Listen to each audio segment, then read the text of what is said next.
Guten Morgen, everybody. How you doing, Cindy? Good. How are you? I'm okay. Mike, staying healthy over there in your household? Someone's got Everyone's to. good. Everyone's good so far. So glad. Make it through How another week. how are you doing, Andy? Okay, I think. Yeah. Are you on break this week? Um, yeah, UConn's on spring break. It is not registered. Not teaching this semester, which Oh, is right. Okay. so the break is not registered somehow. Somehow. Yeah. Somehow, because here we are. Yeah. But I always happy. know when Paul is on break basis, he starts working on woodworking projects or like building something in the backyard. So like even if I'm not cued into the Wesleyan calendar anymore, I'm like, oh, I hear the contractor saw in the backyard. It must be spring break. Hmm. No, I spring break used to be when I would read. That's what He used to was happen. reading a book last night Yeah, too. yeah, exactly, exactly. That's what I mean. Yeah. But I haven't seen Cindy in like almost 20 hours. So I know. In a couple of weeks, you're going to miss me. already, I was going into withdrawal. 20 hours is about as long as I can go. Goodness. How are you doing, Cindy? Have you been at any of the stuff that's been going on yesterday and today on campus? No, okay. Well, made a quick stop at campus this morning just to see the space and make sure I knew where I was going tomorrow. But Okay. Hey, it Doug. was, Are you in Worcester Yeah, I work in Worcester now. now? Oh. Oh, Yeah, yeah. I tried. It didn't work. Tried what? To stay in Connecticut. Oh. Well, Worcester is cool. I have my paternal grandmother was from Worcester, and we always had a lot of family in that area. So I grew up like going to the Higgins Armory Sure. back when it was like a thing, and a very like big memory from when I was 7 of like wearing a armored helmet, like being chosen to be the person to put on um the helmet and visiting like the sorts of going on these trips with like my grandmother and my cousins to see relatives that I had never met or Mhm. heard of and would never see See ever again. Sure. again, like at Well, the probably made you oh, closer to who you are today. right, right. Formative memories. Oh, with the pinky out cup of tea. Look at you. Oh no, this is like a giant like latte. A cappuccino. Yes, indeed. Cindy, Liz emailed to tell me that she is like triple booked at this time and can't make this meeting, which I'm like, it's fine. Um, and I don't know who else we may be expecting. I'm hoping Merle will join us. I know that I was very late in going through the spreadsheet myself, but spent a little time going through my entries this morning and adding information. And Doug and I had been trying to get together on Wednesday, but then I like completely flaked to come up with the strategy screen based on the IDEA criteria. Um, and since we didn't get to pull together a draft of that in advance of the meeting, I thought it might be worth having a little bit of doing a little, like having this be a little bit of a working meeting, since it seems that for obvious reasons, many of us are having difficulty carving out the time to do work outside of meetings for this. So but I know that there may be some updates from folks, and it's a busy week, a busy month actually on the 250th front, I know. Um, so I wanted to open things up. We don't need like motions to open these meetings or anything, do we? We can just start, right? Okay. Let's start the meeting. I'll bring up my agenda and see what the heck I said I was doing. Thank God oh, Merle's here. Yay. Okay, now we can really start the meeting. You all are hilarious. Good morning. Good Sorry. morning, Merle. How are you doing? I'm well. I'm well. How's everybody? Good. Thumbs up. Hanging in there, you know? Okay, let me find the correct like Chrome tab to, oh goodness. I don't even know when I'm in. Okay. There we go. Okay, let's look at my agenda. Okay, Merle, just as I said, I think we've all been having some, thank you so much to everyone who did some work in the spreadsheet. I did my very delayed work this morning. I know that Merle put a bunch of information there after the last meeting. And several others of you have added things as well. Liz can't be here today, and I don't know if Kathy Labadia is going to make it, but I know that we have some updates. I thought we could spend a little time working on developing that strategy screen today, and then having our conversation like a little bit about the spreadsheet, and then moving into, I think, the other thing that we had decided we were going to talk about, which was the no-many plan today. But I know that we may have some updates, and I know that Cindy does have some things that she wanted to share. It's a busy month with the Declaring Freedom Conference and the Common Cause for All stuff. So let me hand it over to Cindy, and then we can open it up to any other updates that folks have related to 250th things. So, I mean, a lot of you folks are involved in the conference, and that's going to be happening tomorrow. So we're excited. We've got a little over 200 people registered in person, and about another 50 or so at this point registered for online. The other thing that I wanted to share with this group in particular was that we are looking at forming some kind of media sponsorship partnership for the 250th. There's been talk with Rob Krett, who's the chair of the marketing subcommittee, about possibly doing something like the Bicentennial Minute, which was done from July 4th, 1974 through December 31st of 1976. It was 1 minute at 8 p.m. every night on ABC or one of those stations. Did some kind of historical, it was mostly on this day, historical tidbits. But so taking inspiration from that and doing something more in line with what the commission is doing right now, to take a minute to highlight something going on related to the 250th. So we will need to kind of figure out what that looks like. But what we would be looking to this subcommittee for help with is putting together some kind of template that organizations can submit information that we can then work with a media sponsor to kind of clean it up and make and produce the material to share out somehow with the public.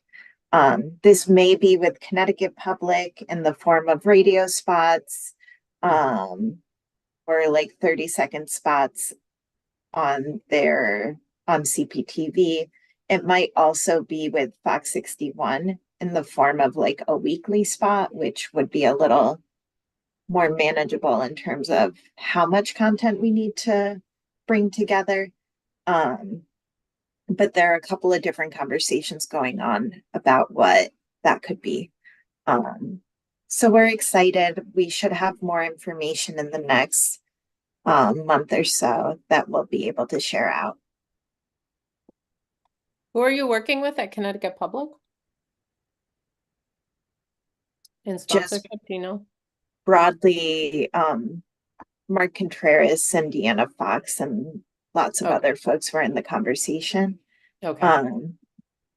Not quite sure where it would fit within their programming necessarily. It was just more of a big picture combo. Okay.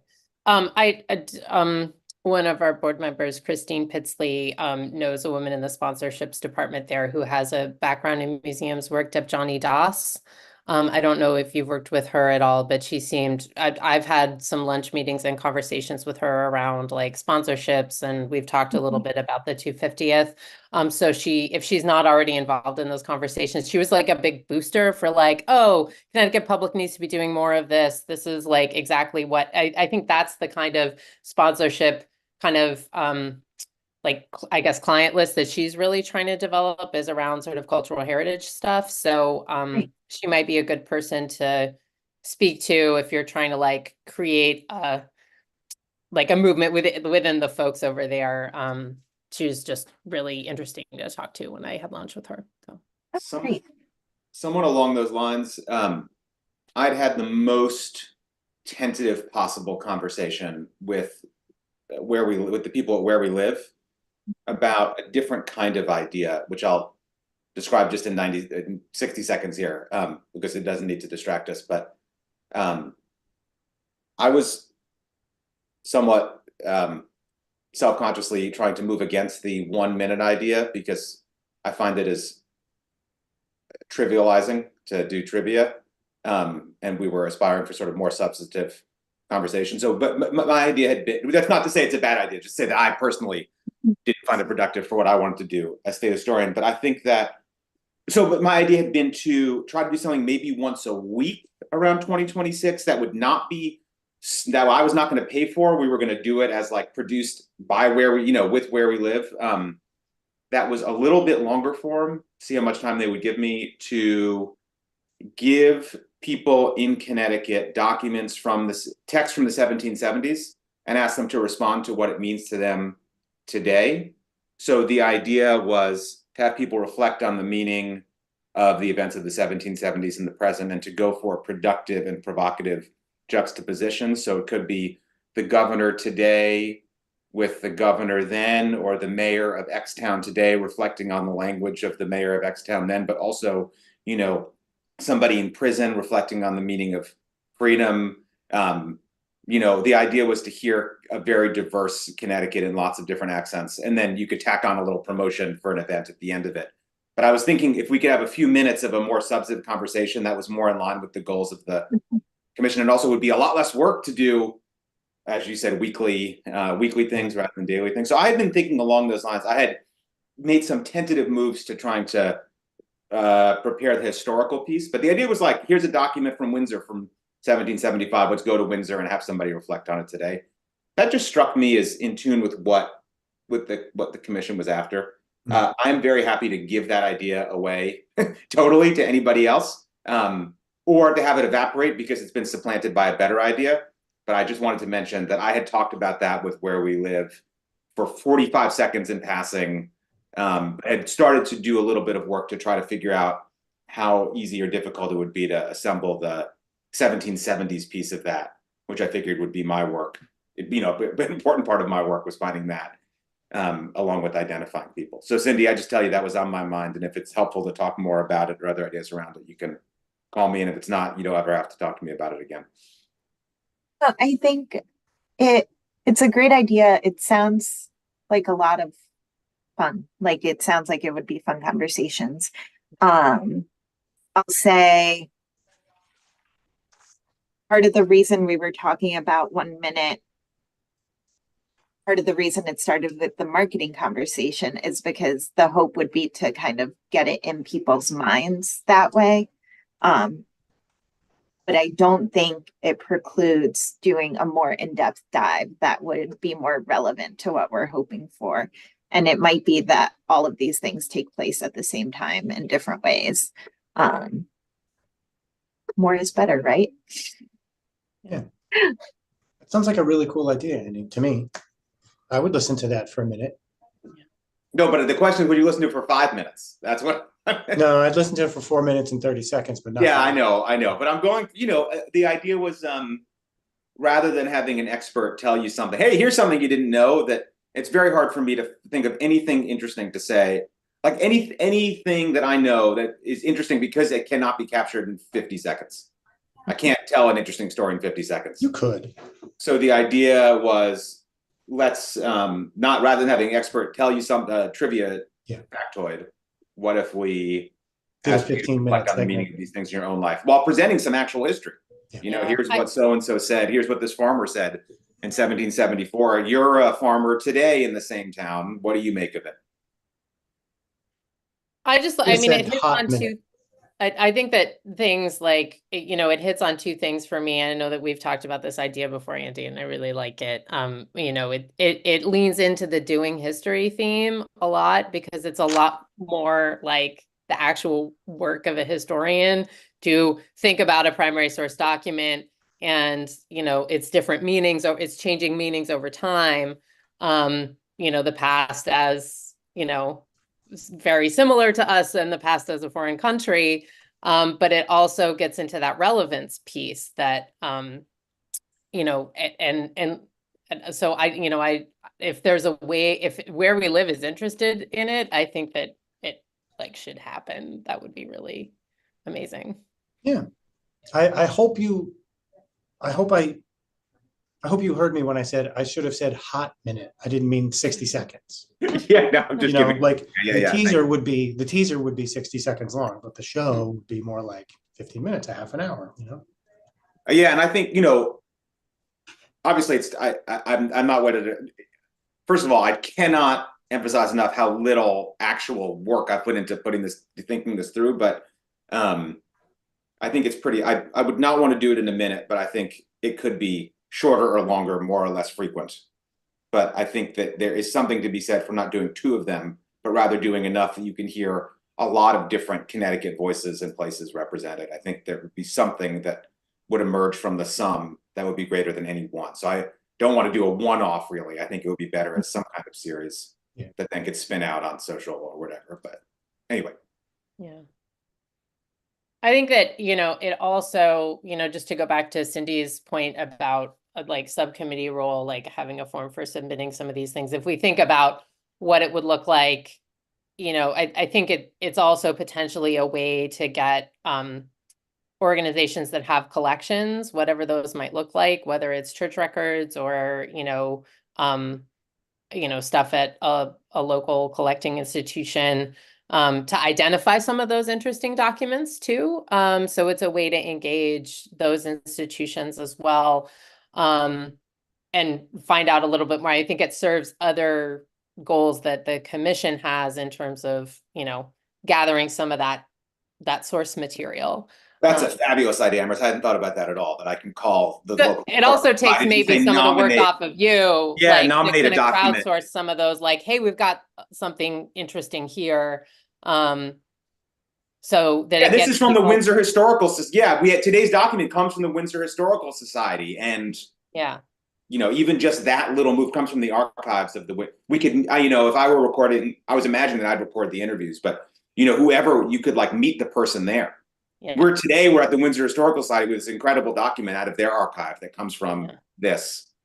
That's a nice way to highlight institutions, Amherst. I really like that. Yeah. And it could be institutions of all kinds too. I mean, I'm just thinking about, this doesn't have to be like a museum or a library. There are a lot of, it could be a family collection, or it could be something that's held, I keep thinking about churches as interesting, and other religious institutions as interesting repositories of some of this stuff. Or a site, or a site of significance. Yeah. For any reason, or an institution that still exists from then to now. And then it leans into the power of place. Right. Like the different places in Connecticut, right? And the tribes and the place in Bridgeport that is called the something houses. Freeman. The Mary and Eliza Freeman. Thank you so much, right? Stuff like that. So Cindy, have we been actually tasked with this, or is it this tasking will come? Tasking will come. Okay. I think the only things I'm curious about right now is just what kind of information do we think organizations around this state, what kind of questions would we ask for on this form to get organizations that are not just history museums to send us ideas for things to cover? I hope that question made sense. Yeah. Because I mean, clearly we need organization name, kind of that stuff. But how do we get to really this idea that it's about more than 1776 and like what documents were around at that time period? Because I will get a lot of that, and I think that's great. And that's one thing to think about and look at. But how do we get people to submit ideas for things that are not related necessarily to? Mm. Cindy, this is where I think just the properly worded instructions on the top of the thing with some examples would go a long way. I think rather than obsessing over how to exactly phrase the question, you know, we can say, of course, we're looking for your George Washington manuscript, but also if you have information about protests under the banner of freedom from the 1960s, or, you know, baseball from the kid who integrated the Little League and expanded the meaning of our democracy, or if you have, you know, Pequots who objected to colonialism in the 1980s, all of these things to us help tell the story. We want to hear from you what you think is relevant to this. I just think giving some like diverse examples will probably do more than like trying to get the right question. Yes. Please don't be shy. If you have something, let us know. We want to hear, you know.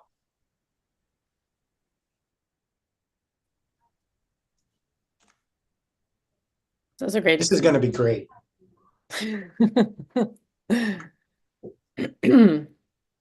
Right. So it's really about good examples. It's really helpful. And that is all I really need right now. And then Yeah. there will be more, hopefully by April.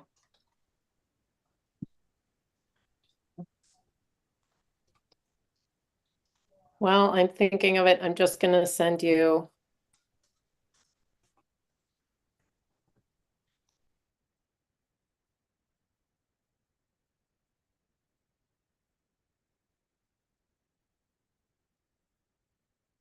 I'm just sending you. I'm sending you that contact at Connecticut Public just before I forget, so that I can cross that off my to-do list today. Great, yeah. And I think that we could also think of like groups to reach out to find some of this stuff too. So now that, so does anybody else have any other updates that they want to share? Things that you've been doing that relate to the 250th? I've been working with the ASH folks on the Saturday program. And I'll maybe see some of you tomorrow at CCSU for the conference. Merle, do you have something? Yeah, I'll share that. I just got a text message that my colleague, who's the national director of civic and community engagement, just finished her presentation with the students. Hi, Jason. This morning. And it was well attended and well received. And so it was really an opportunity to engage them in thinking about civic like things. And it was an interactive session that she did. So they had about 2 hours of presentation engagement, and she really highlighted for them examples of national and global movements led by young people.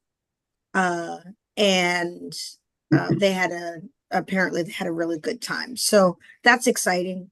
And then I'll see all of you all tomorrow at our day. And then not to put you on the spot, Amherst, but we are chasing you down for me and Sally are chasing you down for a thing that we want to plot around 2026 and all Right. that leads up to that. So Sounds great. I'd be happy to, that's like two great people to work with, so I think I'm in.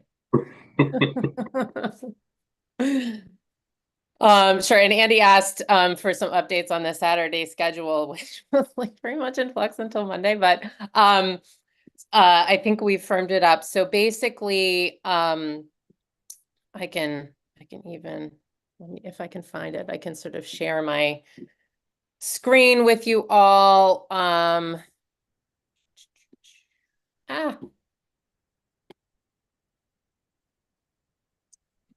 Can I share my screen? Let's see, share screen. Let me find it. Here we go. Okay. So this is what the program is looking like for Saturday. It's been kind of a lot of different people involved in the planning. But the beginning of the day is going to be sort of a welcome and then kind of an update on what's happened in the previous 3 days. I think that my understanding is that Matt Warshauer hired like a videographer to capture stuff from days 1 and 2. And is producing like an 8-minute video that's going to be shown, I think, both at the top of tomorrow's program and also on Saturday to give folks a sense of what the students and educators have been doing, you know, some of the things that Merle was just talking about in their various breakouts, which I think will be informative. We've got Denise and Cindy talking a little bit about the commission itself. And then Jeffers Lennox, who does kind of Atlantic world history at Wesleyan, is giving a talk kind of talking about what happened in Canada with their 150th anniversary and thinking about how that relates to, you know, our work for the 250th. And I think he does a lot of Indigenous history, Indigenous settler relations. So I think this should be kind of an interesting provocation and thinking about it in that international context of what happened elsewhere and what as it pertains to our planning here. After lunch, we have folks from the Black Narratives Committee of the Connecticut Freedom Trail sharing some information about the work that they have been doing to center Black and Brown narratives at all Freedom Trail sites. And then we have some facilitated breakout sessions sort of kind of facilitated by board members from ASH and a share out and discussion. And the plan for these breakouts, I think everybody's going to get like a colored wristband when they come in. So I think we have about 150 people coming. We have 6 breakout rooms who should have about 20-25 people in each room. And, you know, this is an opportunity. I have a set of questions and, you know, the idea is to get the folks who are there just talking to each other about ideas, questions, concerns, things that they want to collaborate on, and having each of those groups do a share out after the break. And then it seems like there's going to be a performance after the coffee break in the afternoon from someone who does some Abraham Lincoln interpretation. This is something that Matt Warshauer set up, so I don't have a clear sense of exactly the content, but as I understand it, it's going to be thinking a bit about the ways that, you know, I guess in this case, Lincoln, but, you know, other, you know, people have returned to the Declaration of Independence at moments of national crisis as a guiding document, which I think can offer some interesting parallels, hopefully, to our historical moment, and hopefully highlight some of the possibility of the semi-quincentennial in thinking about like our nation's long history, and, you know, the promise and the problems, right? So that's what the day is shaping up like now. I think, you know, our hope right now is that this is going to be like the beginning of some conversations and hopefully connections, relationships, partnerships. I haven't looked really closely at the invite list because the folks from ASH have been managing that, but I was going to look that over and see what kind of overlap we might have with the folks on Friday, because I think that might inform how we frame things. but that's how it's looking right now.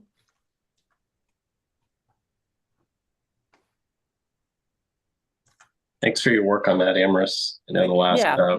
week has not been easy.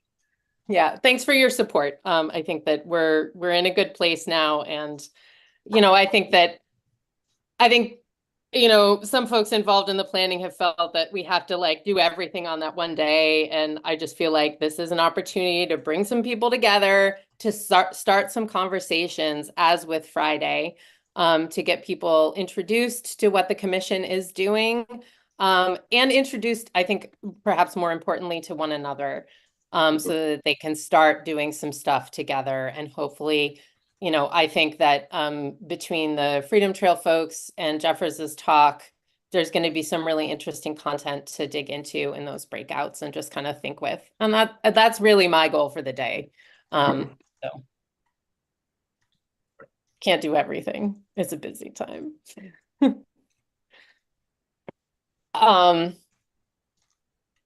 Yeah, I've spent a lot of time on that. So I appreciate your thanks. It kind of derailed my last week, but I feel like we're in a good place. So, and it looks like, both Friday and Saturday actually have a lot of people coming, which really makes this an opportunity for the commission in so many ways. Okay. Any other updates for around the table? I think we can move into kind of like a little bit of a work thing, if I can find the right Chrome tab again. Okay. Agenda. So let's see. Doug and I completely failed to get together this week, as we had planned to start turning our IDEA criteria into a strategy screen. And I know that we were going to do that and then think about our groups to communicate with spreadsheet sort of in light of that screen. Given the fact that not everyone has been able to carve out time to add their information to the spreadsheet, I'm kind of looking to Cindy for your thoughts on our best use of time in the meeting. I mean, I would not really knowing how to do a strategy screen, if anyone is familiar with this work, and we could make a little progress in the meeting on kind of crafting that from the IDEA criteria that we were talking about last time. I think that would be helpful work to do while we're all together. But I'm also aware that, we don't necessarily have a entirely fleshed out spreadsheet to kind of apply it to, but I think that even a little bit of work might be good. Cindy? And That's then fine. I know that we had wanted to carve out a little bit of time to talk about some thoughts on what we might do if funding is not forthcoming, basically. That was another agenda item that we had decided upon last time. So let me go back. Actually, I need to go get our criteria, because they were in our last document. I'm gonna pop this in our agenda. Okay. So I'll pop this in the chat as well. So this was our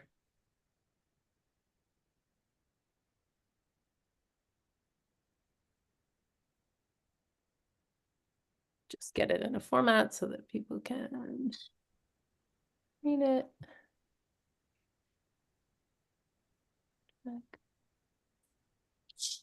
Measure. Great. Okay.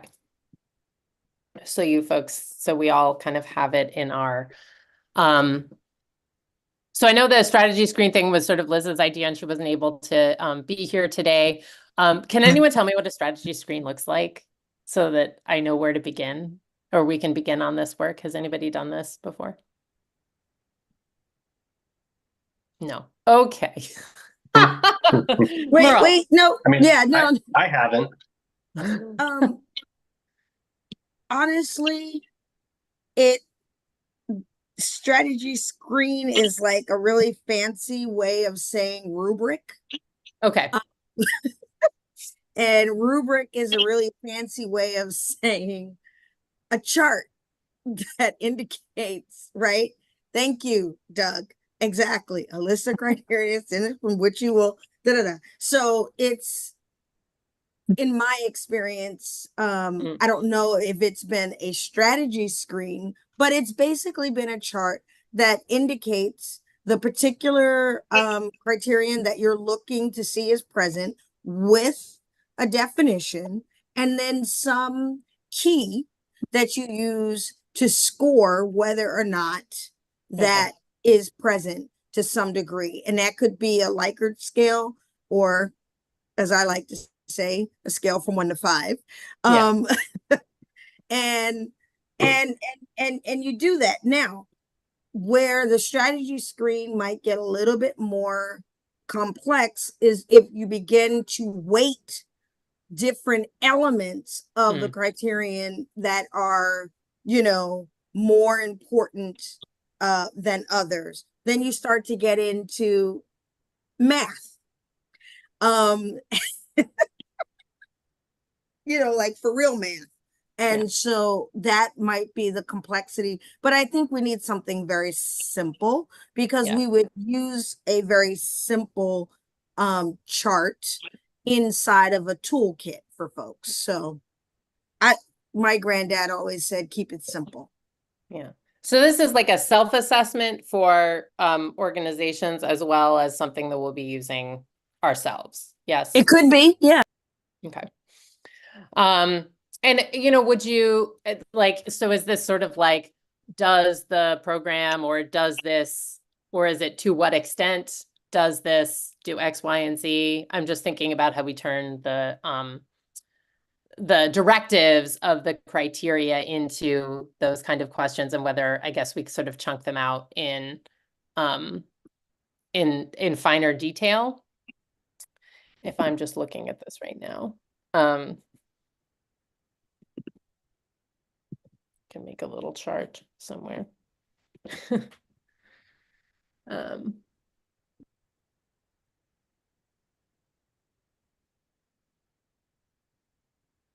I mean, it could be simple questions like, does the,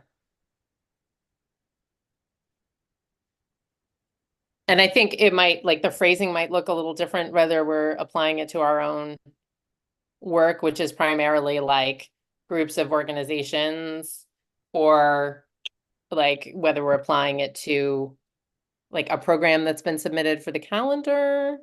Yes.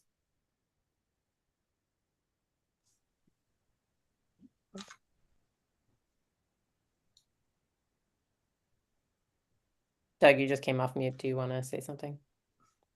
I think yes, but I'm struggling as to how to, I think you're right, but I don't know how to say that or describe that.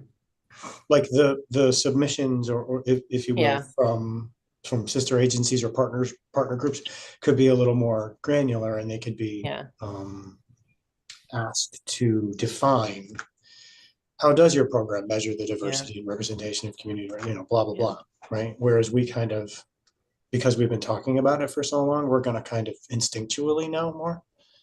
Yeah, you know, I think when we were thinking about these, right, measure the diversity of representation of community organizations and groups involved in planning, I don't think we're thinking asking the groups to measure, quote unquote, measure that. But I think that what you want to say is maybe you set some benchmark, at least 50% of the groups involved in your, you know, represent, you know, and then you kind of identify what those groups might be. So it's almost like it's like a weird Rooney rule. You know, the Rooney rule. That was the strategy that they used to diversify the front office in the NFL. Because, you know, now we can talk about whether or not that was successful or not. But it was a way of actually sort of creating some sort of measure without a quota that allows for you to ensure that the pool of the, groups who have, 50% representation of, a diverse group of people, or to some measure get, consideration around X, Y, and Z. But it doesn't mean that it's only that group. It just means that they're included in the pool. And we would share those criteria with the agencies, yeah? Right. So We will, have a when the key. committee reviews your super duper Right. thing, we'll be looking for this. Right. You would have a key of Yeah. expectations to meet IDA standards, a minimum of,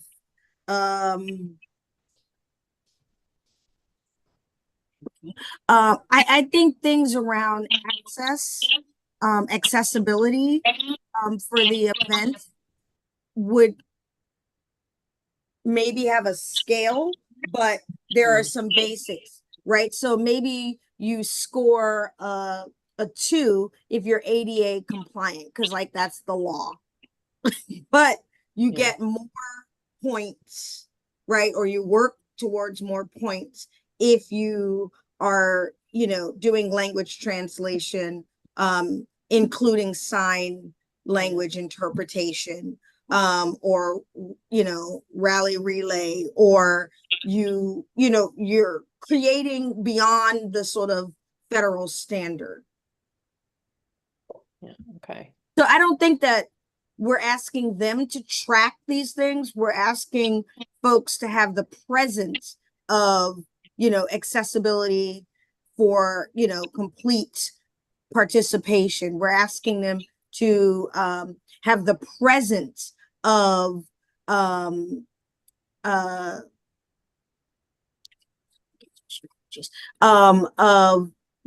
in their engagement strategy to include a focus on tapping into marginalized or historically left out groups.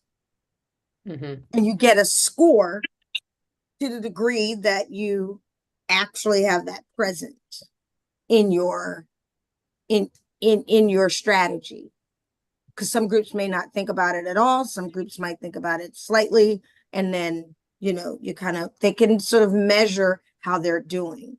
And what you would do is each number would have an attached either description or descriptor of what would meet that number's standard. Got it. Okay, I've been taking a little, like some notes in the agenda that are just sort of some basic questions, but like, I'm sorry. I just want to. This is just embarrassing for me, but I don't. It sounds like we're describing a rubric for scoring what essentially would be grant applications, but we don't have any grants to give. I'm just trying to figure out I don't quite know what we're. is it for grants or is it just for like programs submitted to the calendar, that kind of thing?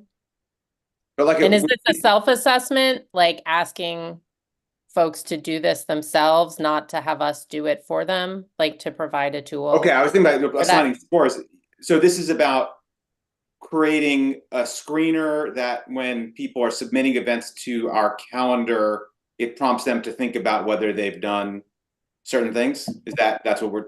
So this is not that's the idea. So Yeah, Andy, I think that the intention, at least as I understood it around IDEA,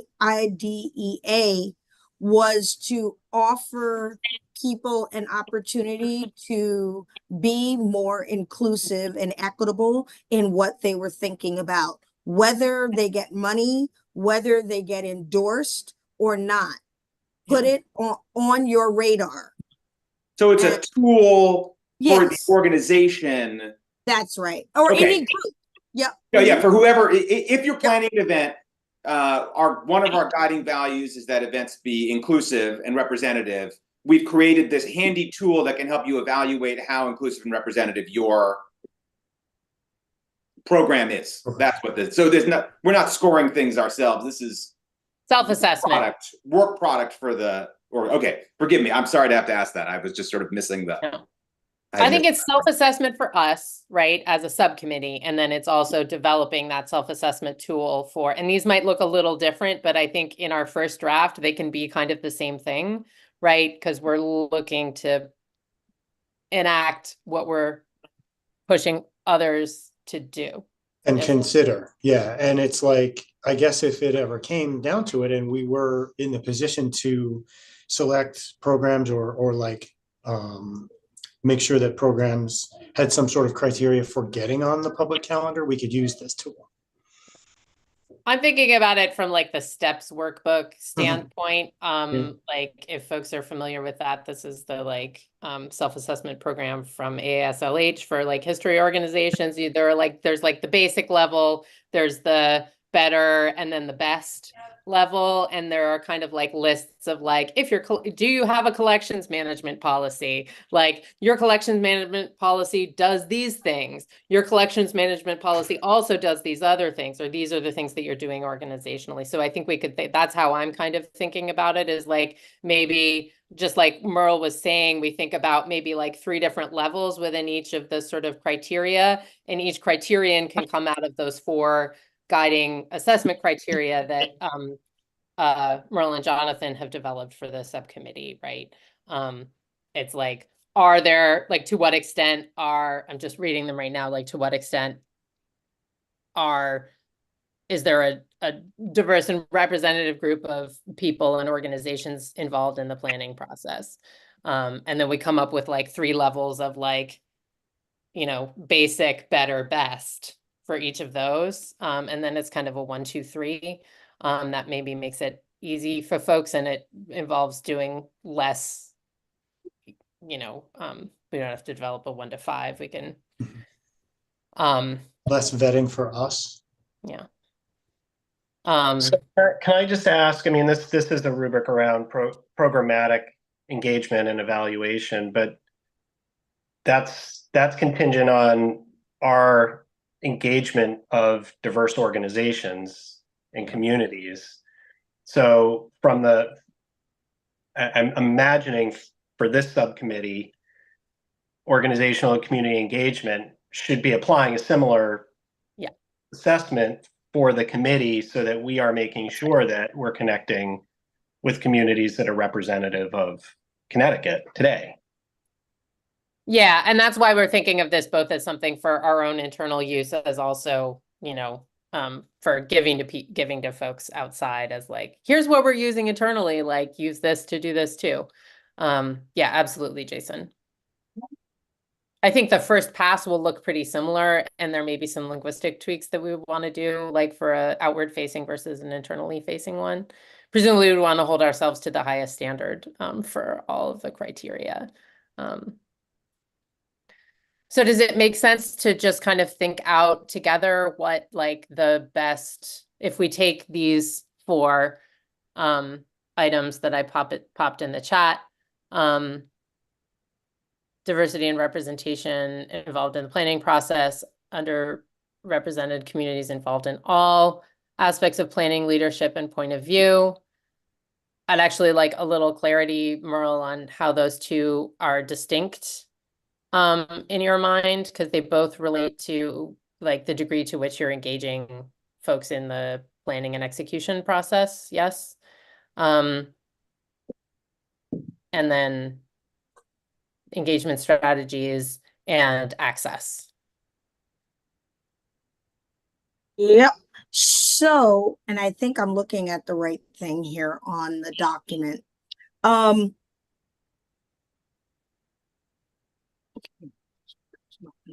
Okay, so there's planning, there's leadership and point of view and perspective. Okay. And then there's the actual engagement strategies.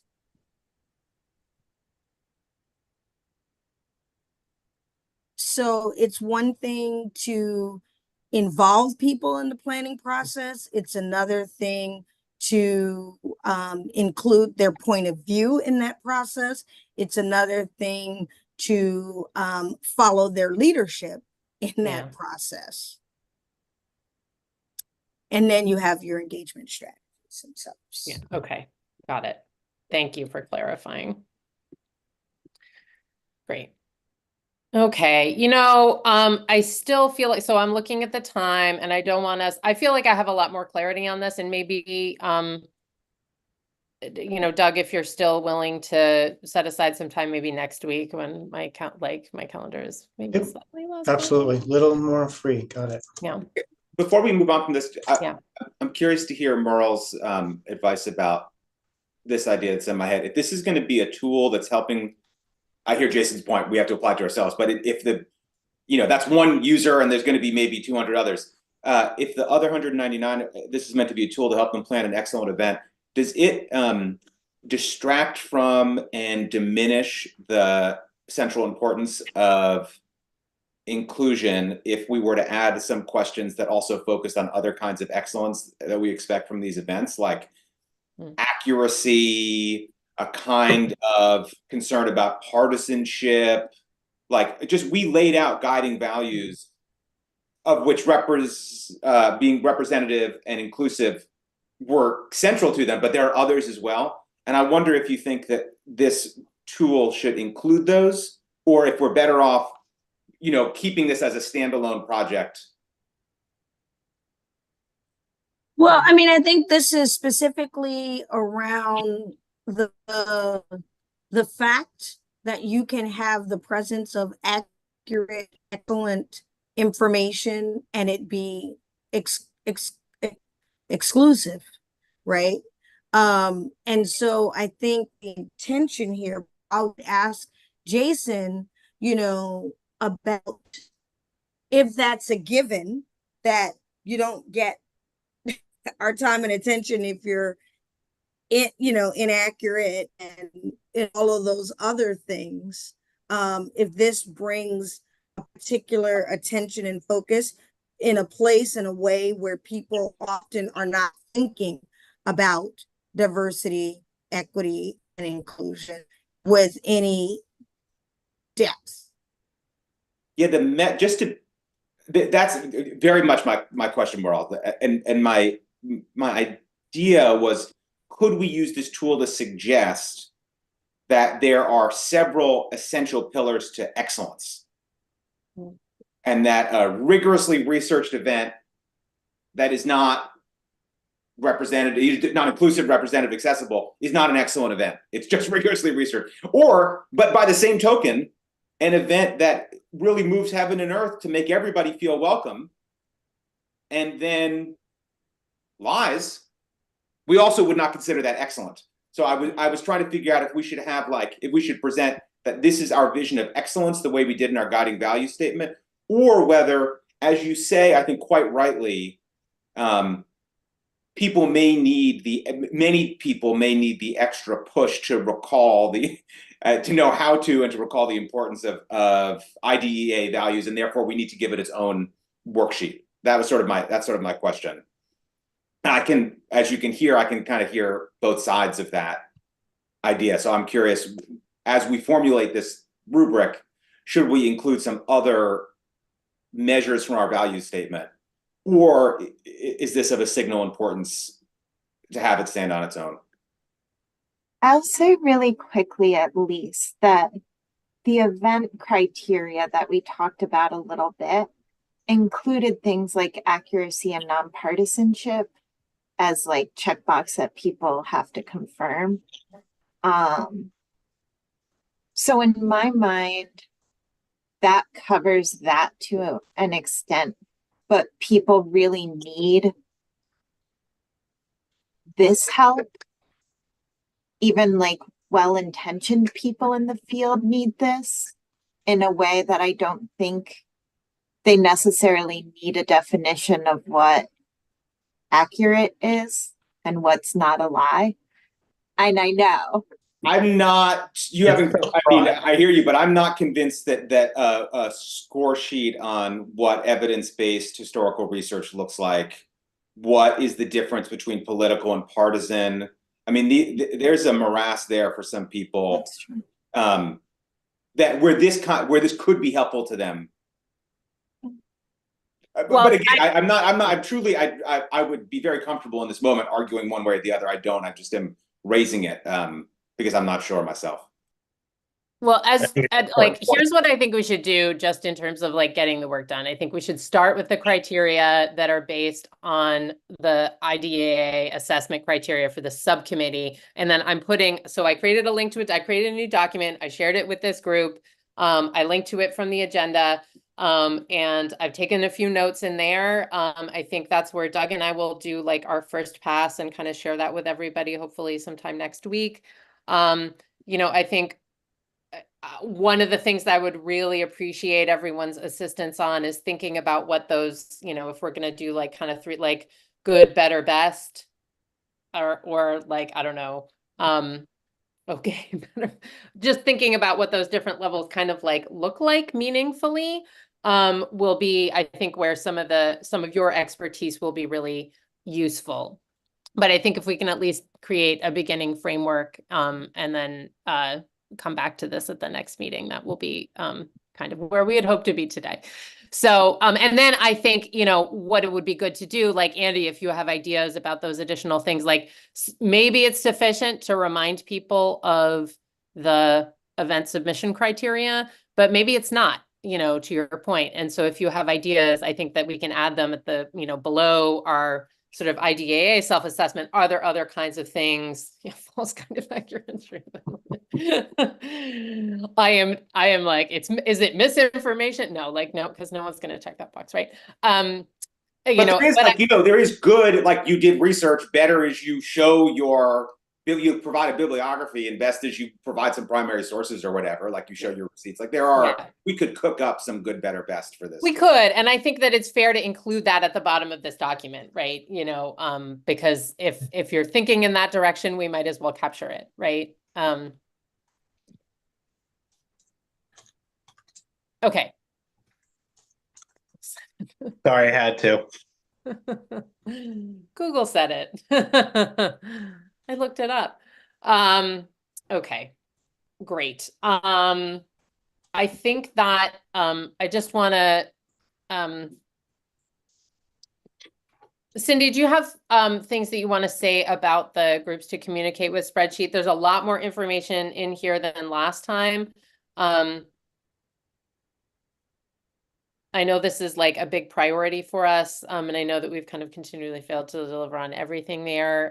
Is this something where you just kind of like want one of us to go in, and regardless of who's assigned to it, just kind of like find what we can? Or I think it's in a much better shape right now. So I think what I'll say is that conference has been taking up a lot of my brain space for a little while now, and now that that's going to be done tomorrow, I can see what is next with this. Okay. And figure out what the questions are for next month, and I'll have those. Okay. Great. Can I just offer a couple of, just really briefly, I've had some good conversations with folks recently. I attended Lunar New Year.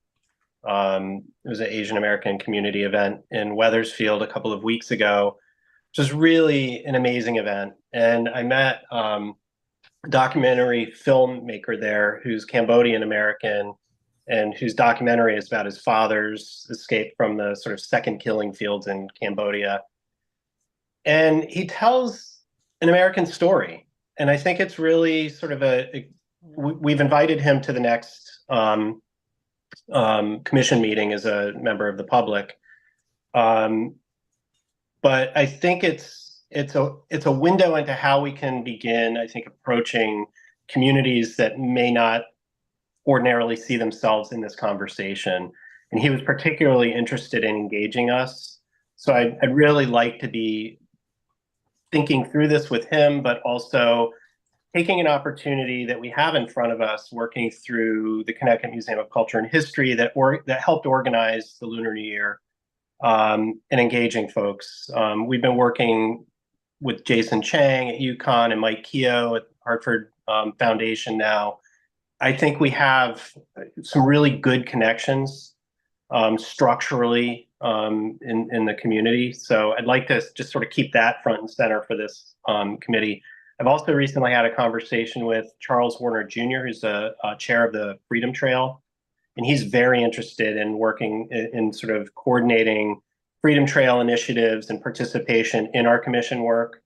And I think, again, it's another real opportunity to sort of think in a centralized, strategic way of engaging all of the Freedom Trail sites in this conversation. And again, I always reflect on Maisa's concern about not seeing the Black community in this conversation, or that it's just stuck in one moment in time and that we can't see the 1833 Colored Convention or anything else past that particular time period. So I think the Freedom Trail helps us to get there. And I think Charles or Chaz is a great person to be thinking through this with. So Sheldon has been engaged in the Freedom Trail Committee work on their end, and I've asked Cindy to provide. They've given us a window of like 10 to 15 minutes each meeting, so Cindy and I can provide an update to them, but then they will also participate more actively in the work of the commission. That's great. I love the Lunar New Year stuff and those connections. Is that through the Cultural Heritage Arts program? Yeah, largely. Okay. Yeah. Okay, great. Largely, not exclusively. Yeah, great. Well, good. I think that if we have like our kind of draft, our plan was to sort of apply it to the spreadsheet first as like a test. And so I think that hopefully will be something we can do at the next meeting. So we'll look forward to your updates, Cindy. I think if there's anything that you want to add or, capture from Jason and add to that sheet, in terms of outreach to the communities that he mentioned, I know the Freedom Trail is already on there. But maybe not the Asian American groups. So I think that would also be useful to capture. Great, thank you. I think the last major thing that we had on our agenda before I close this, does anybody else have anything else to say? I don't want to preclude any other or cut off any other conversation on this. Good. Thank you. Okay, so we we wanted to talk about the what we're calling the no money plan. So Andy, you put this on the agenda, I think. Do you want to launch us off? Can't pretend to have done anything other than to That's fine. acknowledge the possibility that we may not have funding, and we might think about what the commission can do in the absence of a lot of funding. I will say that was an important piece of the puzzle for us, Andy. So Cindy and I have started to sort of draft some scenario planning around that, and Connecticut Humanities is definitely thinking about that. Cindy, I don't know if we have enough to really share, but we've sort of jotted it down and started to build, I guess, our own little matrix around that conversation. We've mostly go ahead. No, we've mostly talked about the education subcommittee at this point. And we're going to have a more in-depth conversation on Monday. So we should have more thoughts to share with folks after that. I will offer on the money end.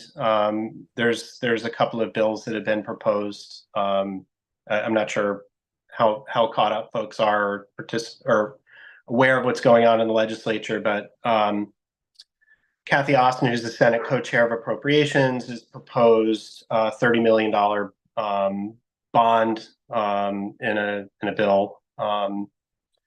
Jason Rojas has proposed an increase in tax, meals tax and car rental tax that would fund the 250th. There's also lines around the arts, culture, and tourism roadmap. I have a conversation with our lobbyists this afternoon to just sort of catch up on where this is, but there seems to be pretty senior engagement in the legislature on this. It doesn't necessarily mean anything at the end of the day, but to have Jason Rojas, who's the speaker or the majority leader, and Kathy Austin, who's the Senate co-chair of APROPS, somebody like Maria Horn, who's the one of the co-chairs of the Finance Committee, has just put forth and advanced a bill. So there's some momentum here, and I think that's really important. And I'll just say too, a couple of other things with respect to funding, and I don't know if it's gotten to your ears. I've also requested an additional $1 million to secure tall ships for 2026 through appropriations. And part of this also involves the renovation of Pier 7 in New London that would basically house the tall ships and any similar types of activities. So just a snapshot of an update, what's going on with funding. That's great, Jason, and I'm vaguely aware of how hard you and yours are working on this funding and how little control you have. All the hard work, all the brilliant, best possible strategic, never sleep kind of work. This is one of those things that has the amount you put into it doesn't necessarily dictate how much you get out of it. So I'm well aware. I think everybody's well aware of this, and so we thank you very much. And my saying a no money plan has nothing to do with not seeing that. It has to do with not being able to predict what the state legislature will do. And the $30 million version of this is very different from the, there's some corporate money for fireworks version of this. And I don't, I guess sort of my vague idea of what we would do with no money, very vaguely, is that we would do two things. One is to really try to lobby institutions who are going to be doing stuff anyway to incorporate some of the thinking and planning that we've done in terms of the themes, in terms of the focus that, is the more expansive and representative and capacious focus, and to try to do some really just very basic connective work to try to make those parts into something bigger, so that if CCSU is doing something and Yale's doing something and the Connecticut Museum of Culture and History is doing something, that we can at least have them not all be on the same weekend, and try to and make sure that maybe one representative advertises at the other, and make sure they haven't all booked the same speaker, and it's not their job to talk to each other. So I think we would want to attend to those kind of connections and centralized planning. I think that that's something that we could meaningfully achieve on a limited budget. That, like I say, that kind of lobbying and connective work. I think it would be, I think the sort of tools that we were just discussing for self-evaluation, which we can produce, it seems like we're going to produce those in-house, making those available seem like that's a great, we wouldn't have a coercive mechanism for encouraging people to do it, but it would still, making them available strikes me as an important resource that we can offer to organizations around the state. And I continue to wonder, I've mentioned this a couple of times, but I continue to wonder, even on very limited resources, if there's any possibility of the commission putting together a kind of 250th in a box kind of something that could be, that would reflect the mission and values of the commission, that could be available to organizations that don't have the resources or wherewithal to put together their own events or their own programs, something that that is available at low or no cost to them. And some of that can be presentations like the radio stuff that we were talking before. Some of that's just, being in the ether. But to the extent that we might have some kind of, like I say, box program that is available to people.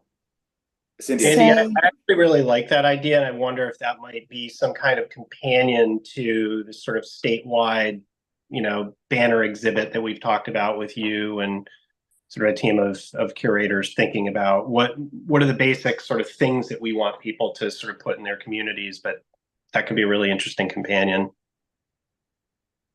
And I will say, I think the banner exhibit is probably on the no-go if we don't have any funding, but it is something that we can probably do with a medium amount of funding. But kind of going off of what you were just saying, Andy, AASLH, which put together the field guide, is putting together a program guide that is, here are some program ideas that are minimal in cost and or free. So I think we can take that and put a skin over it in terms of connecting ideas with the themes and things like that. I think that guide is going to be mostly for history organizations. So what we'll want to do is think broadly about how to get outside of history organizations to other types of organizations. But that should be released this spring. So I think that's a great thing to sort of look towards, and then maybe thinking about this would, if there were some modest resources to hire a kind of, or designate a staff person or outside consultants who could help adapt that program guide to organizations. Like I'm imagining if you're a library, you want to do an event. So here's this AASLH program guide. Is there somebody that, you know, I'm glad to, in my role as state historian, I'm glad to take these calls, and I have been taking these calls already, but I can't do it 200 times, and I can't come to your, I can't go to, you know, I can't do 100 site visits and do 400, you know, hour-long meetings. I just won't be able to do it. But if there were a couple of people who had some support to, you know, go bring the guide out to the library that's interested and say, well, look, let me look at your space. Oh, you have this in your archive? Well, you should pull this out. That's going to help adapt it to this local situation. Something like the traveling archivist program or whatever, just someone who can sort of do a local consult and help you apply the guide. That might be something that wouldn't be terribly expensive, but could potentially be really catalyzing just that, you know, short, you know, one-off visit from a consultant who can help you think through what to do. But maybe we should wait and see the AAS. Maybe that piece of it is wait and see what ASLH puts together and not try to pre-invent the wheel. Yeah, I think, you know, that's one thing that I'm thinking about. I think I'm thinking about another thing, you know, which has come up in some of our conversations before. You know, I'm thinking about this question also, and like, what is the legacy that we want to leave behind? Like, what products do we want there? Like, what do we want to come out of this, right? And I know that the State Historical Records Advisory Board is trying to meet around like collecting opportunities around this. I don't know if you want to say anything more about that, Mike. I know there's a meeting scheduled for, I want to say early April.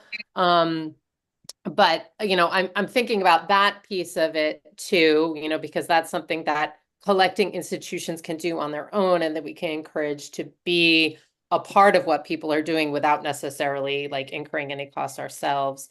And then I want to return to something Andy said around kind of like field workers, because I really like that idea. But Mike, do you want to add anything to the collecting piece? Sure. So there is a group of archivists in the state. The acronym is Archive Special Collections Connecticut. It's run by Meg Rinn, Allison Clemens at Yale, and Patrick Crowley. It's more of a social kind of archives group for people to get together and talk, just kind of in an informal setting, to share ideas and things like that.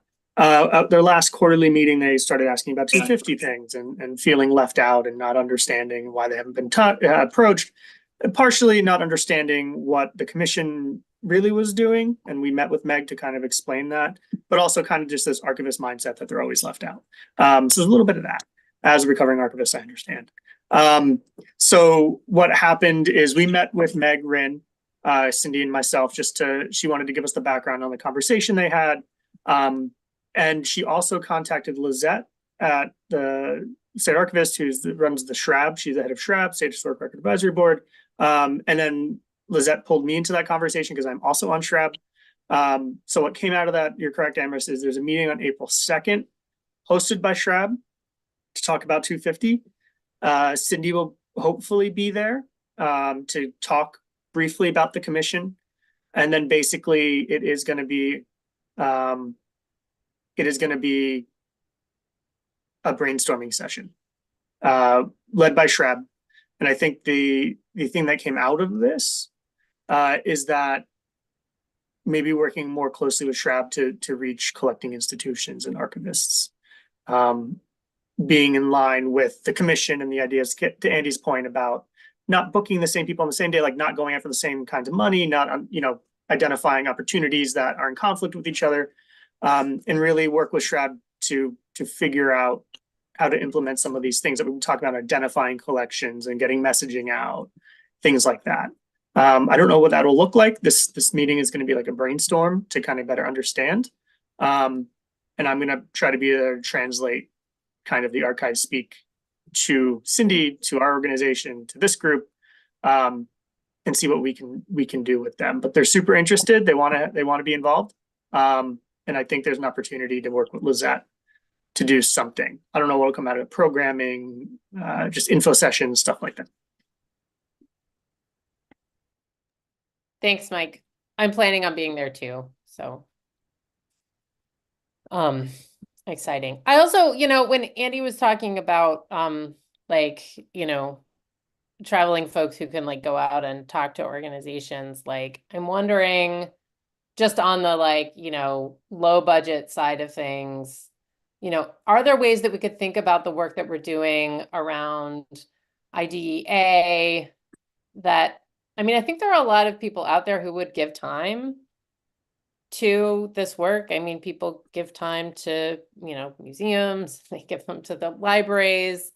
There's a group of people out there who might be interested in volunteering their time for something that they thought was worthwhile. And, I would think that in that case, if you wanted to have people doing some of this work, the task for the commission might be just like training them, right? Or developing something to help them understand like the spirit of the commission, et cetera, et cetera. I think we're going to develop a really good list of people who may be interested in that work. And with like hundreds of people coming to the events over the next couple of days, there are opportunities there to, forge connections, new and existing.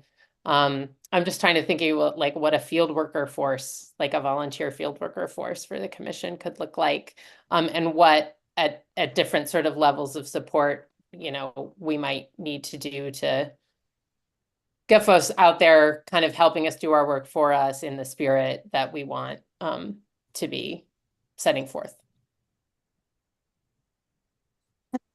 I will say, I know we've done kind of a big picture overview of what that big budget looks like, and there is a programmatic assistant included in there, which would be doing a lot of this type of work. I don't think we're going to be ready to announce any kind of field worker type thing tomorrow. No. Just making sure. But I do think that a lot of the folks that are there will be on our radar in terms of mailing lists and hearing from us. And when we are ready, once we have this toolkit developed in a way that people can actually effectively use it, I think that will be really instrumental, because training can go so far, but I think having these materials to point people to, it's going to be really important, because volunteers are great, but you never know where they're going to go with things. Yeah, and I kind of imagine hearing both of you, Cindy and Amber's here, that I think that volunteer, I like the idea of professional expertise. If you're providing a kind of consultation, I think you want someone who can come in like a mercenary who's done it 1,000 times and can help you sort this out in an effective hour. But that tranche of well-informed and competent volunteers, it would be great to have them, like, if there's 1 or 2 program assistants, it's me, in my professional role and a program assistant are doing some of this work, but then to be able to say, we have this database of 30 people who want to volunteer, and this person's pretty well equipped to help you with your event. And so maybe it's a meeting with the program assistant and the volunteer, and then you get assigned that person who's from your region, who has experience with an organization or institution like yours, and they can be with you for the longer haul and really help you set up the, really be more of an ongoing relationship. Might be a way to use that, and then they can help turn people out and all that stuff. So I'm into the volunteers, but I think there might be some tiers, volunteers. So you're turning us into a matchmaking service. Yes, exactly. Swipe left if it's the 19th century for you. Yeah.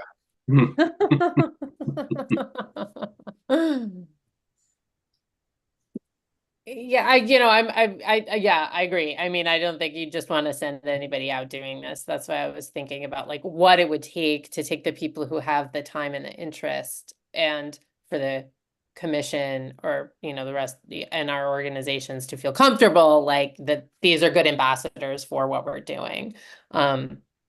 You know, I'm thinking about this also because of my experience at Museums Advocacy Day, you know, which is like a 2-day advocacy event in DC. And the first day of it is all just prep and inspiration for like a lot of people who have never had legislative meetings before, like in person, including myself, right? And, you know, I think that there's a lot that you can do with committed, devoted people in one day if they have the tools that they need, and then like the kind of cheerleading and practice at the end of the day to get set up to do something right away to the following day. And so I guess I'm just thinking about that sort of a model for like getting people ready to do something useful, you know, whether it's advocate, you know, I think we can think about advocacy here too, but, you know, I guess that's where some of this thought is coming from, like what could a day like that look like? And then it's like a thing that we can plan too, that has, you know, it's a train the trainer sort of. But that's thing. also funding for another conference and organizational capacity for another. And like, I think we need Right. to, I think the no money version, we have to like think as small as possible. Yeah. You know, so like of course, like that's a great idea. I'm totally into that. But I think we need to I think we need to make sure that we have a version of this that we can do. Yeah. And like training a volunteer corps strikes, you know, in a day-long conference seems to me like the $30 million version more than, unfortunately, the us doing it version. But also something you could maybe fundraise on. I don't know. Cindy will have a better idea. But that's the money version. That's my point. That No, I requires fundraising. I'm trying to do the no money version. I'm just brainstorming. Yeah. I want stuff that is, you know, that is really as free as possible. Yeah. And we can, you know, I think, I guess what I'm saying is I think we need to be increasingly thinking about, what if we only get $25 million, and but dialing down, which may be relying on volunteer labor, doing another conference stuff, but another version of it is, what if this is it? You know, and what if we have zero? What can we do with the resources we have now, assuming no new resources? And then if we get $100,000 from someone, lucky us, let's, you know, make sure we have a menu that's the $100,000 version. But I think starting from zero, I don't think it's the case. I do want to say it this way. I believe that with no new resources, we could do something meaningful. And I would rather think about the meaningful thing that we could do with no new resources than have us feeling like it's the hastily planned cut rate version because we didn't get the resources we wanted to do something ambitious. I don't want it, like, I think that is just a lose-lose scenario. And I would rather for us to spend some, you know, the next month or two thinking about what's the most ambitious thing that we could do with no new resources? What is the intervention? I mean, and I really appreciate, Amherst, what you said, what's the legacy we want to leave? It's like, we've already put so much time into this, you know, of our time. And I think we're committed to putting, you know, 3 times more over the next couple of years. That adds up to something. We have some good people and some good expertise. There's a lot of interest in the state. There's a, you know, I think we could build something that doesn't require, you know, it wouldn't be what we build with $30 million. But I think we should think about what we can build with the time that we have. And so I think it's a really prudent approach, Andy. But Yeah. so here's my question. What are the ideas? Because we have this conversation. We've had this conversation now 3, I don't know, maybe this is the 3rd time. So what are the parameters? What is the way that we want to think about that? That we can actually start to make $1 out of 15 cents. Because there are lots of folks with, you know, limited or no resources that are quite resourceful. So I'm just trying to figure, is there a pathway you want to take us down so that we can begin to actually actualize on this problem? So I think my two things, one of them was trying to plan what I'm calling the 250th in a can, you know, like to try to think about what we can give, you know, what we can provide. And I heard Cindy say that AASLH is putting something together and we're best off sort of waiting to see what they put together for another 6 weeks until it comes out in May and see how we can adapt that. So that's one. I realize that's a holding pattern, but I think I want to wait to have that tool. And the other, and I don't love these ideas right now, I'm not feeling great about them, but the other one is to, I bet Cindy and Jason, I mean, I think all of us probably have some idea of what bigger institutions are planning bigger, more ambitious stuff already for 2026.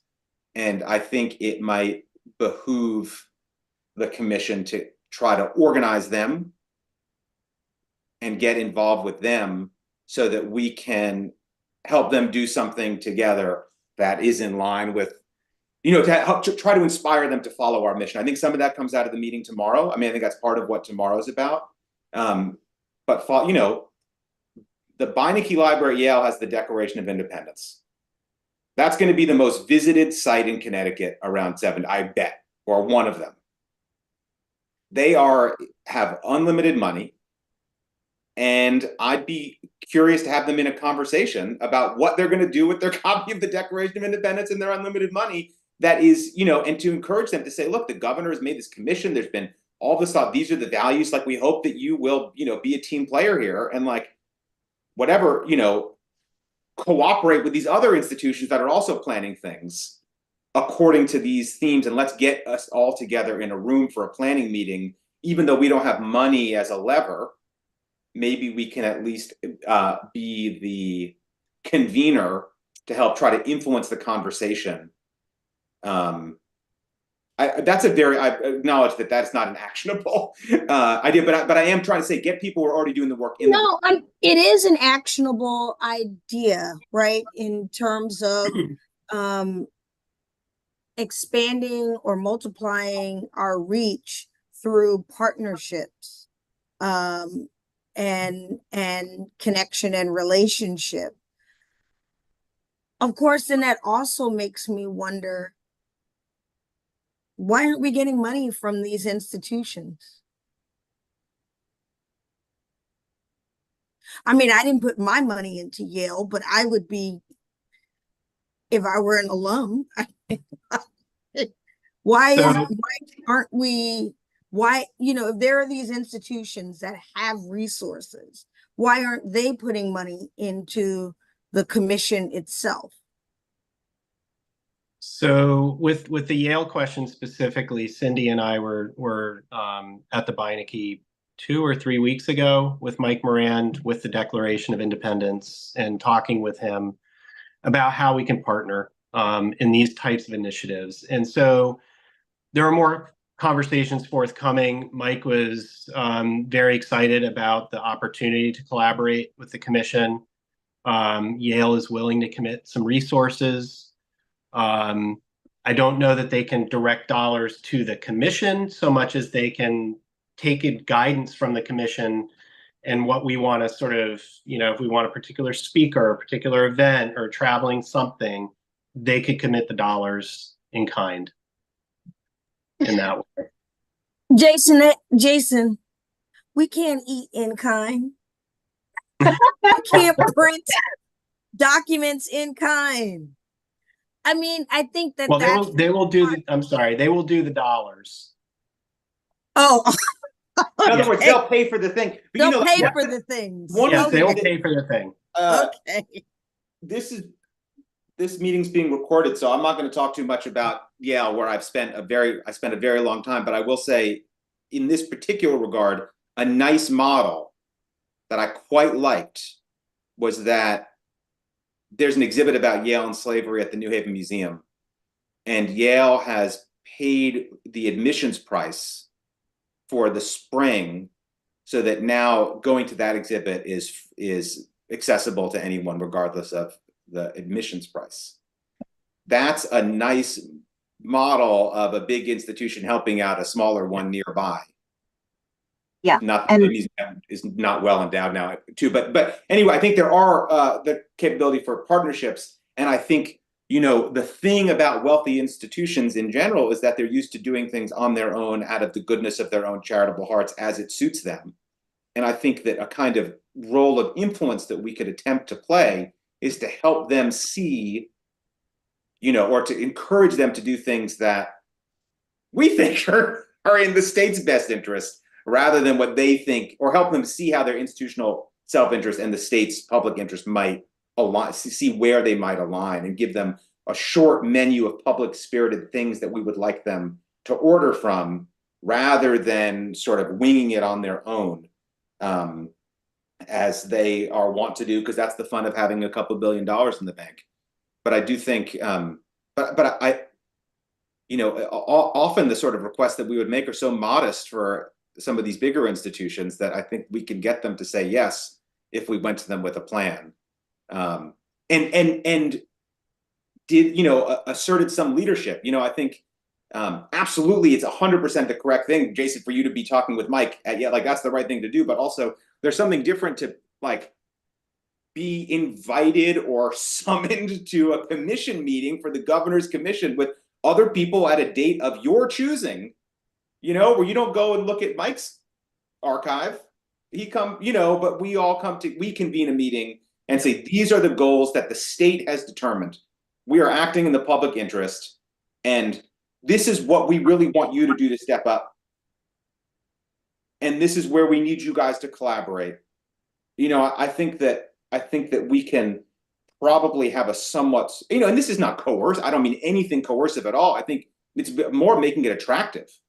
Yeah. You know, it's advertising. Obviously, it's a pitch. So I'm saying it in that kind of way, but I mean much more. I think we can inspire these institutions to work together in ways that they probably have never before, frankly. And Harris, as we think about legacy, you know, the idea that Yale might sponsor something that happens at Central, my God, I can assure you that's never happened. Not since Yale stole the land grant money, you know, around 150 years ago. So right. I thought you weren't talking smack about them. No, that's just his. That's no. When I deploy, facts, right? when I deploy accurate historical facts about Connecticut, I'm serving in my public role, and that has nothing to do with the sort of shade that I will throw when the recording's off. Right.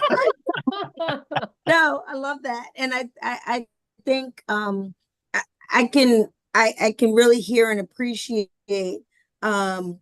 you know, the dual message. Here's an opportunity to collaborate in support of, you know, the public good on behalf of the state of Connecticut. And this gives you also gives you an opportunity to do some of that repair work that y'all have been talking about in the process, right? So you entice in both of those ways, but I think the convening piece makes a lot of sense, and I would hope would be compelling for institutions to collaborate across their typical zones. So that's and this commission could be that convener. So that's a very helpful thing to work, I think, towards. Great. I mean, I think the action item there would be to develop like we've got Yale clearly. What are the other institutions that, you know, we might include on that list of, you know, big players with, you know, pots of money who would be interested, or who we could make that pitch to. And I would say yes, and I would say pots of money and large or important constituencies. Yeah. Because, you know, the state library may not have a lot of money to contribute to this, but there, or you know, like Shrab even, like, you know, so there are organizations that may not have a lot of money to throw to this, but who are kind of central and are certainly going to be doing something. Yeah. Who should be part of that? I don't want this to be,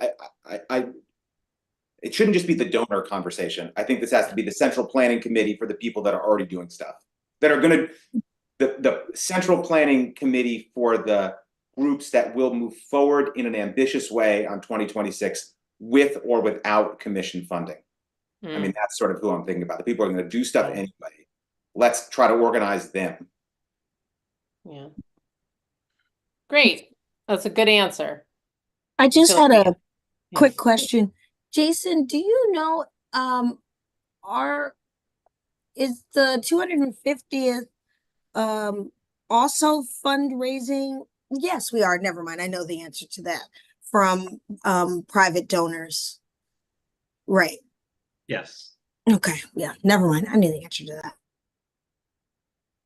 Yeah. Okay, I'm realizing, I'm Cindy looking at the time. We're a few minutes over. Oh, I'm sorry, Jason, go ahead. I was just going to say, Cindy and I are about to dig in deep. We have our first $100,000 from the Dalio Foundation, so we'll be moving forward with a suite of new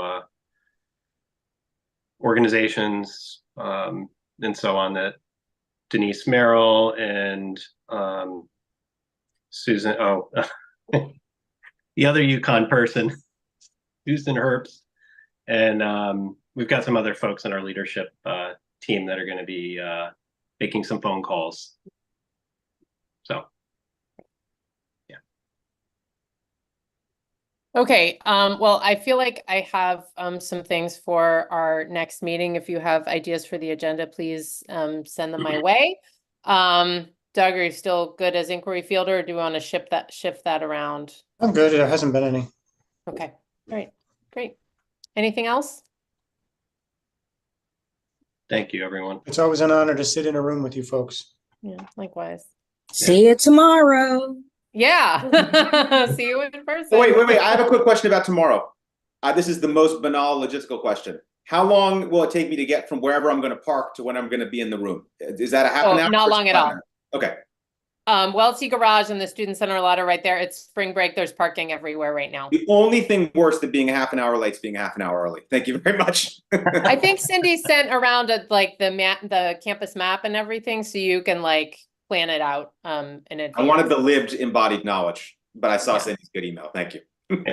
See you tomorrow. I got there in 2 minutes today, so. That's it. Thanks, Cindy.